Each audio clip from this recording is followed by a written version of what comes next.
the matter with you, boy? Don't you know I got a right to sing the blues? Just like this. Blah, 1, 2. Hallelujah. I've got the right to sing the blues. Well, David, who are we talking about? Old man Job. Old man Job. We might be thinking, well, why are we talking about Job? Because he had the right to sing the blues. Well, Job, if we're going in order, Job's at the just about in the middle of the Bible. Well, yeah, they say the book of Job is one of the oldest books. Oldest books, yep. So, which means that it came before Genesis. Yeah.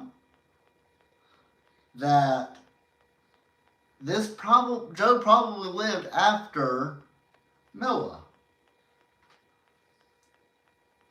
Because I don't think Job's on that chart. not, He's not a descendant from let me take a look right quick. I don't think Noah's on here. so if you get the book of Job, right dead center in the Bible is Psalms, but before Psalms you got Job. You got Job, Psalms, and Proverbs. This is part of your wisdom books, right? So Job chapter 1, there was a man in the land of Uz. Now in Genesis, you got your names and genealogies, and it's boring reading, but probably Uz was named after someone. You can read that for yourself. So he was perfect and upright, feared God, and eschewed evil. Now, eschewed in the King James, it's the old English word. He hated evil. And he had 7 sons and 3 daughters, 7,000 sheep, 3,000 camels, and 5,000 yoke of oxen. This guy is rich. Very. Very rich, very, very wealthy. Now, David, if you would, key up Job chapter 1, starting verse 6. We'll get there in a minute. And his sons went and fasted in their houses, everyone his day, and sent and called their 3 sisters to eat and drink with them. So Job chapter 1, verse 6. Go ahead, David. Verse 6? Yep. Now keep in mind, Job is perfect. He's upright. Nothing wrong with him. But Satan decides to go to heaven and accuse Job of a few things. Go ahead, David. Now there was a day And read to 12.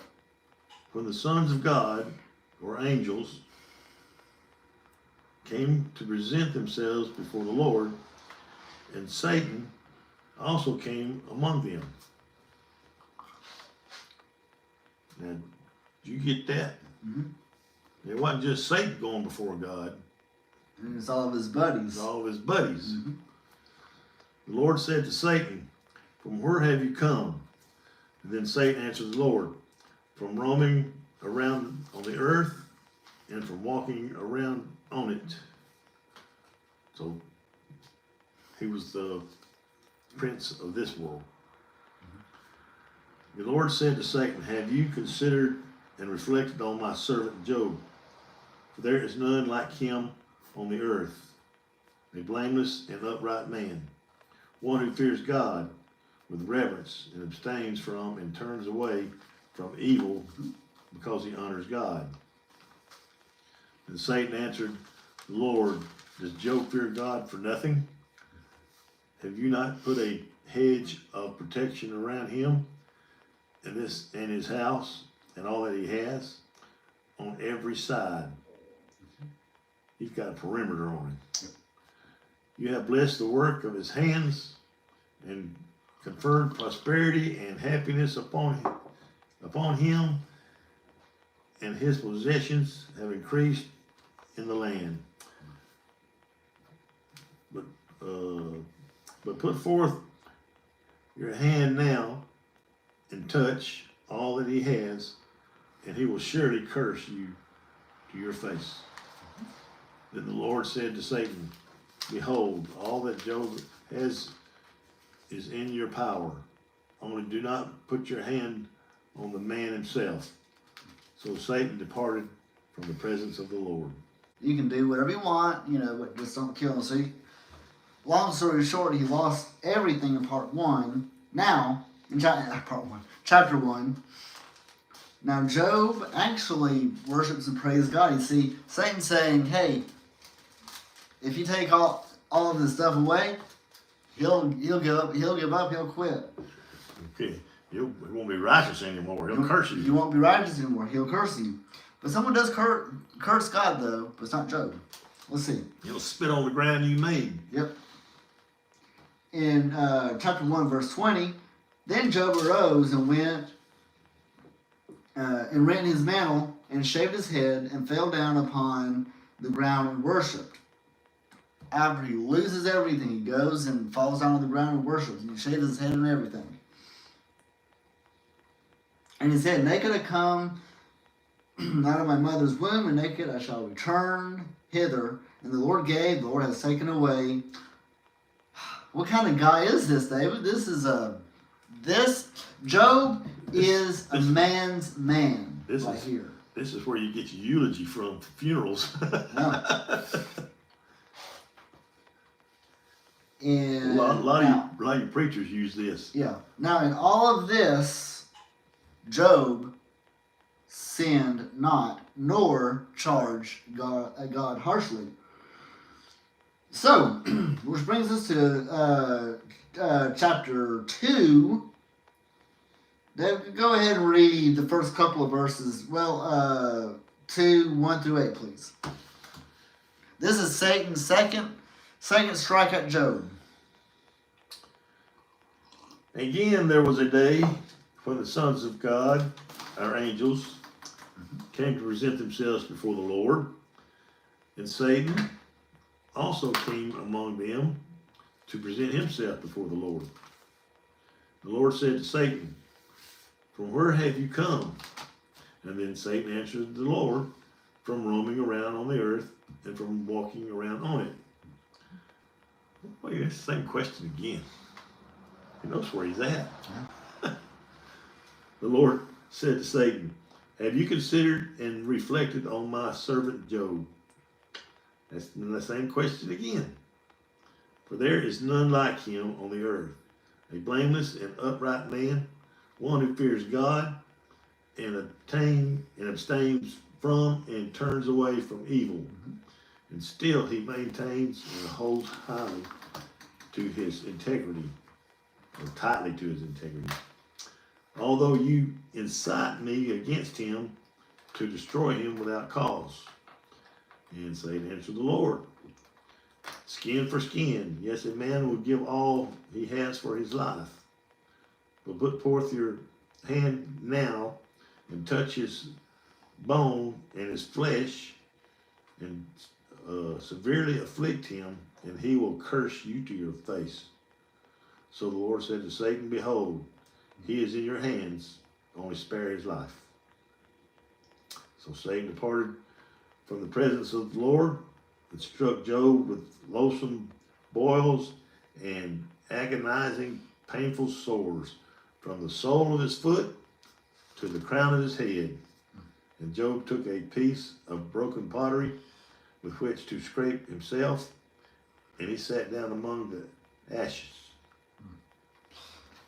And then his wife comes and says, then said his wife unto him, dost thou still retain thine integrity?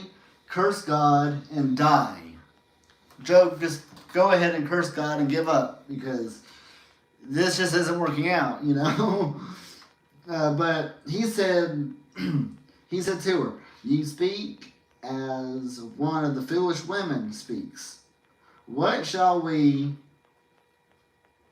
receive good at the hand of God, and shall we not receive evil? In this In all this, did Job sin not with his lips? And then Job's friends came to see him. One of these fellas, David, is one of the shortest men in the Bible. Bildad the Shuhite. I thought it would be Nehemiah. That's another one. Yep. So, What kind of death do you think this was that she told him to curse God and die? I don't know. I mean, it didn't happen. He didn't die until later. I'm thinking, well, if he curses God, what happens to him? I don't know. He's an unrighteous man. Oh, yeah, true. She's telling him, go ahead and curse God, Mhm. and spiritually die. Yeah. That's the way I kind of taken it. Yeah. You're going to die anyway, no matter how long he lives. You're Yeah. going to end up dying anyway. Yeah. So, But this is where she's telling him to break your fellowship with God. That's what she's telling him. yeah. So the entirety of Job is basically Job's friends just tearing him down, and then Job moping around all day for who knows how long. In Job chapter 31, he finally says he's finally had enough. Oh, so Job chapter 31, verse 35, oh, that one would hear me. Behold, my desire is that the Almighty would hear me. So God, just hear me out. I mean, come on, Lord. Would you answer me? And God finally answers Job. Then the Lord answered Job out of a whirlwind. Now, David, if a whirlwind or a tornado starts talking to me, I think I'm going to listen. So, now, God is asking Job 84 questions. Job isn't answering a one. Job 38:2, who is this that darkeneth counsel by the words without knowledge? Gird up thy loins like a man. Again, you got to think, this is a man's man. He loses everything and he does not lose his faith. All of his, his friends, they have to be Baptists the way I got it figured. Oh, come on, Job. You had to have sinned. Anyway. So gird up thy loins like a man, for I will demand of thee, and answer thou me. Thou, where wast thou when I laid the foundations of the earth? Here we go. First question that God asked Job.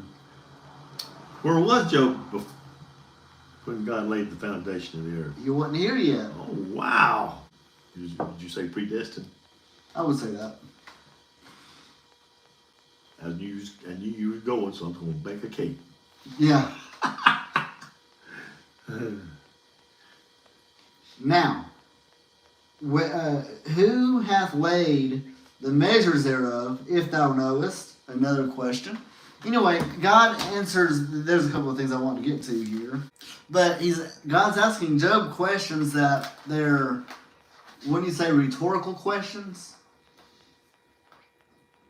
Well, so far he's giving a question Job ought to know the answer to. Yeah. He's just reiterating that I am God. Yep. Now, Job chapter 40, verse 15.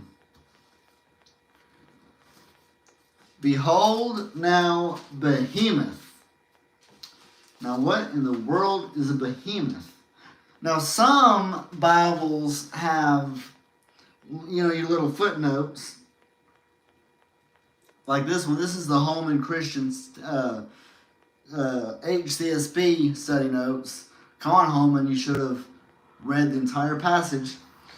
They say, that it is a buffalo, a rhinoceros, or a hippopotamus. But what does the passage actually say? Well, behold, now behemoth. Well, Job could behold it because this is God, speaking. So he could see this behemoth, whatever it is, which I have made with thee. Oh, so we learned something, that God created this behemoth, whatever it is. We'll talk about that in a second. Whatever it is, he created him with man. And he eats grass like an ox. Okay, sounds like a rhinoceros, right, David? Well, see, we're assuming that the animals we have today were in existence back then. That's not necessarily true. Not necessarily true, no.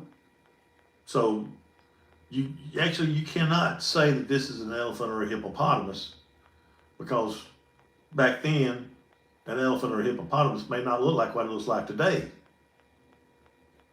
Yeah. But hold on. Good point. 16. Lo, now his strength is in his loins, and his force is in the navel of his belly. So this guy is huge. He moveth his tail like a cedar. David, have you seen a rhino's tail? Now they have found fossil evidences of a prehistoric rhino. They have found prehistoric evidence of a prehistoric hippopotamus. I would say. By the way, it was pre-flood, not prehistoric. Anyway. There wasn't no dinosaurs in the Garden of Eden. They were killed when he flooded the first earth before he created the second earth. That's not what that's not what I believe. I know it. And this is evidence. About what? What is a behemoth? I'm telling you that the animals back then don't look like the animals now. This fossil you're talking about, they can misjudge it. They have misnamed dinosaurs. Because they mix the bones together the way they're supposed to be mixed. Nope. Well, okay. Well, no. Now you got a point there, but there is undeniable evidence that the brachiosaur, now his tail is kind of like a cedar, right? But how long is it? Does it say how long his tail is? No. You don't have to have a long tail to be sharp. To be sharp. Yeah. You can have a short tail and knock somebody senseless. Take the alligator and then Well, yeah, but their tails are not like a cedar, though. in a sense, yeah. No. They're not cutting. They're not cutting like. No. But and the what's that other lizard?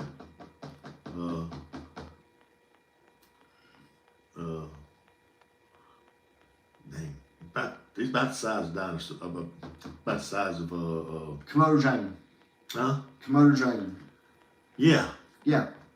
Those things. Now, I've seen them eat animals so big that they couldn't go all the way down their mouth. Mm-hmm.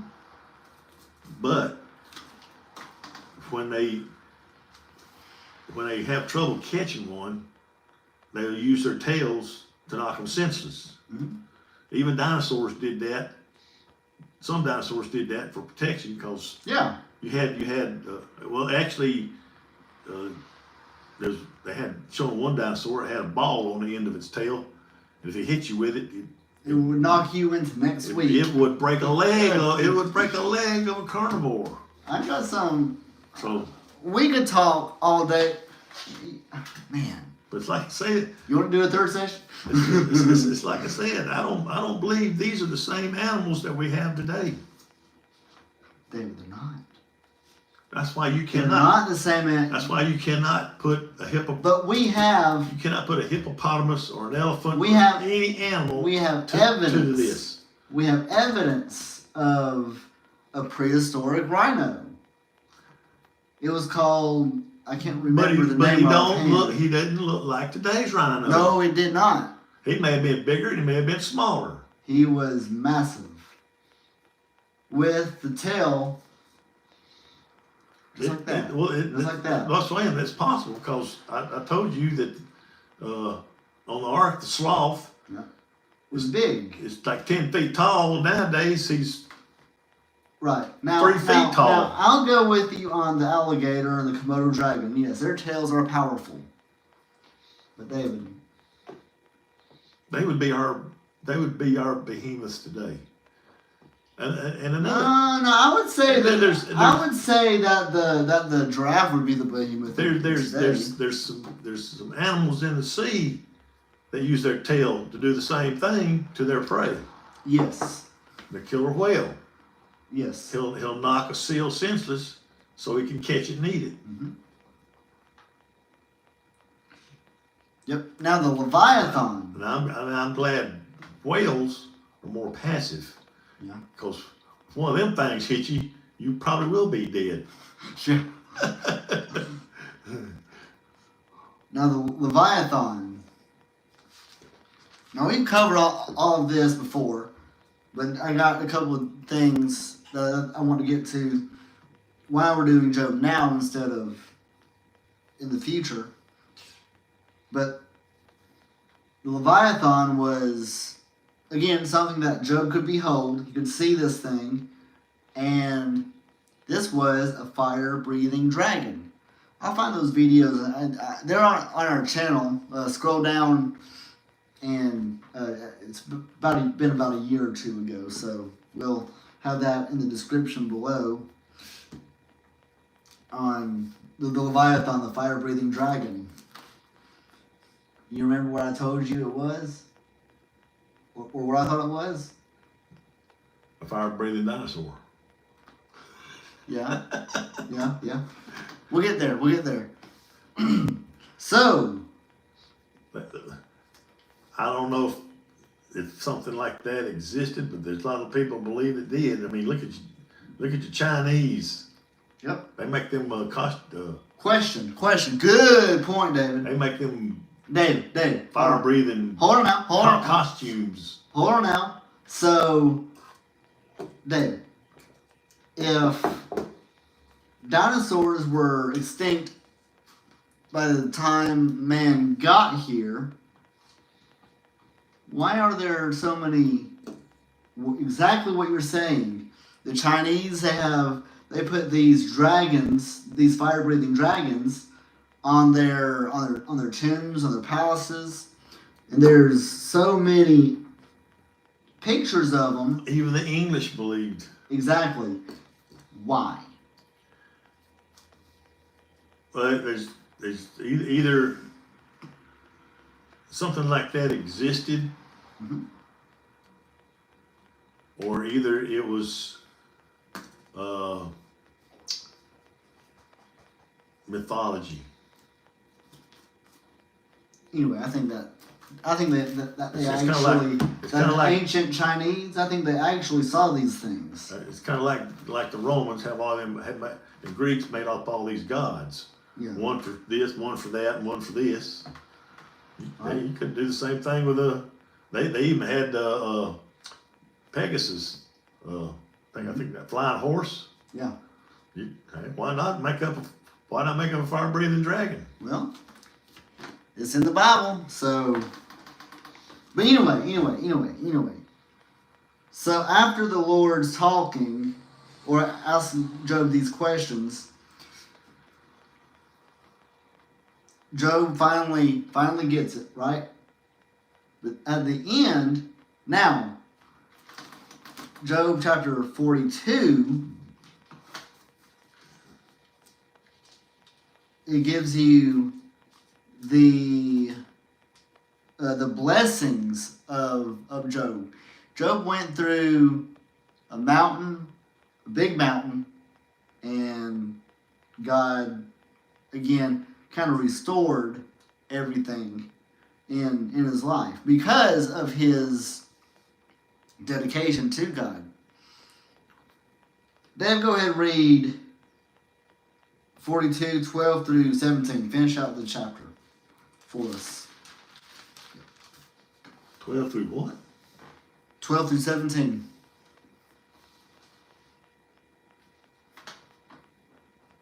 Job chapter 42.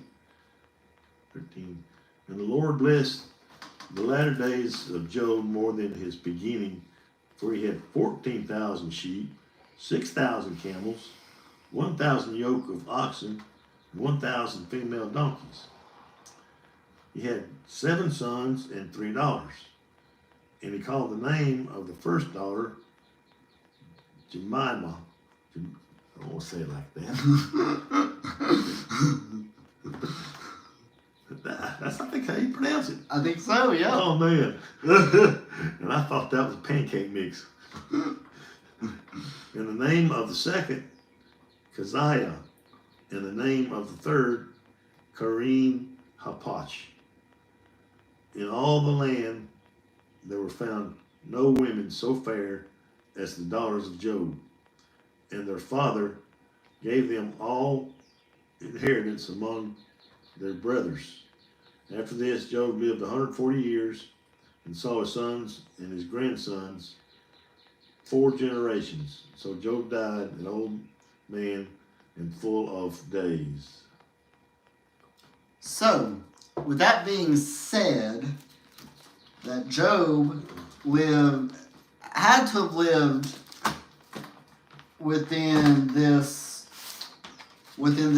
time period at some point after the flood when they're, oh well, why did I get this small one? Is this yours? Yeah.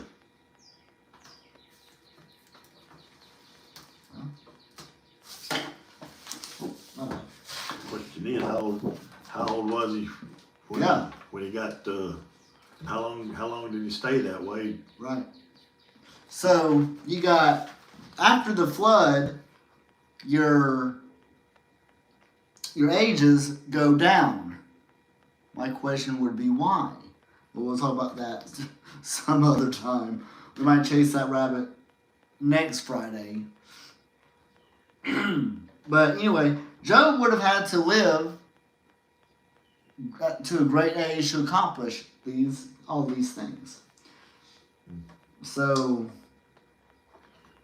we will. Was his first children grown when he got? Yeah, had to. They had jobs, they had friends, they had family. They were throwing parties, and He had to be at least around 200 years old when he died. mm-hmm. That would throw him somewhere around.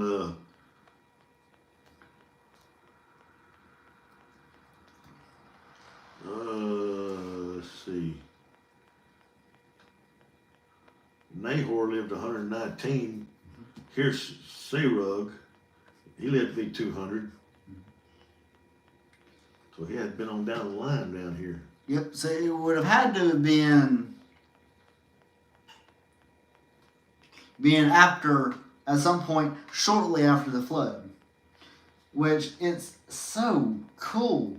If you look at this chart here, David, you can get the big one. I like the little one.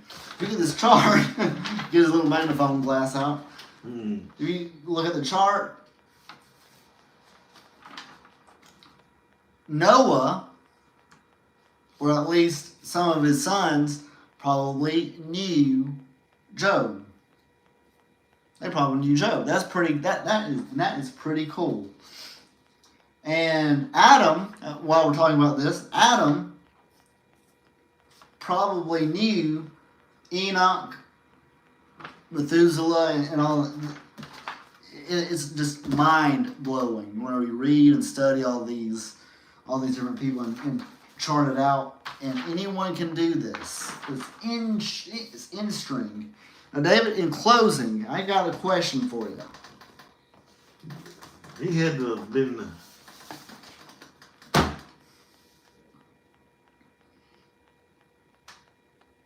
Was that?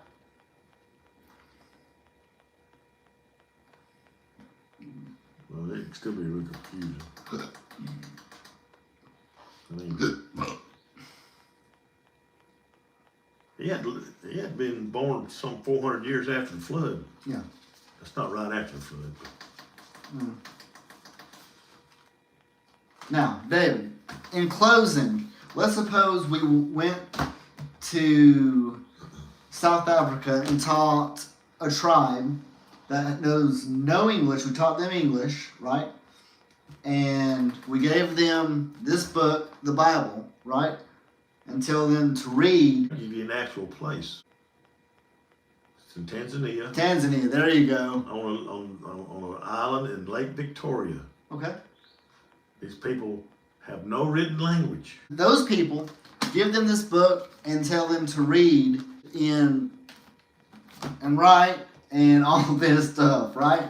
We teach them all this stuff. We give them this book and ask them, all right, well, how old is the earth? So they would probably come to the same conclusion. They don't know anything about Charles Darwin. They don't know. They don't care. They don't know anything about evolution. They don't know anything about anything. But they know about the Bible because they've read it, right? From cover to cover. And you ask these people, all right, how old is the world? How old is all this? You know what they're going to tell you? About 6,000. See, the tribes are not going to understand that, nor are they going to care. They're just going to read it for what I've been doing for years. Yeah. And reading it for what it says. And now, okay, I know that there's, like, God is on the, sits on the four corners of the earth, right? Well, if the earth is round and if it does not spin, let's go. Okay, there. Thank you. But you know what? We'll go down deep, stay down long, come up dry on that next week. So like, subscribe, and we will see you Tuesday.